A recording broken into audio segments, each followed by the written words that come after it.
Hi everyone, welcome back to another episode of How to Log In. In today's video, I'm going to help you learn how to log into Amazon Prime. Keep watching the video till the end and don't forget to subscribe to our channel by hitting the subscribe button. Press the bell icon so that YouTube will notify you whenever we post a new video. In order to log into Amazon Prime, click open a web browser first.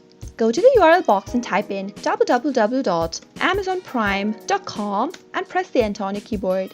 Soon after you do that, you'll end up in the official website. Click on Try Prime from this screen and enter your Amazon account credentials. Type in your email or your phone number in the first text field. Once you do that, go ahead and enter your password on the next. In case you've forgotten your password, click on Forgot Your Password at the top and follow the instructions to reset to a new password. If you want to stay signed in, click on Keep Me Signed In, but if you are using a public or a shared device, make sure to uncheck this box for your security. If you don't have an account yet, click on Create Your Amazon Account link at the bottom and register yourself to a new account first. And once you have an account, you can enter the credentials right here in the boxes and click on Sign In. Soon after you do that, you will be logged into your Amazon Prime quick and easy. That is how you can do it. I hope you found the video to be helpful. If you did, go ahead and give us a thumbs up. Comment down in the comment box if you have a question or a feedback for us. I'll soon be back with more tutorial episodes. Goodbye till then.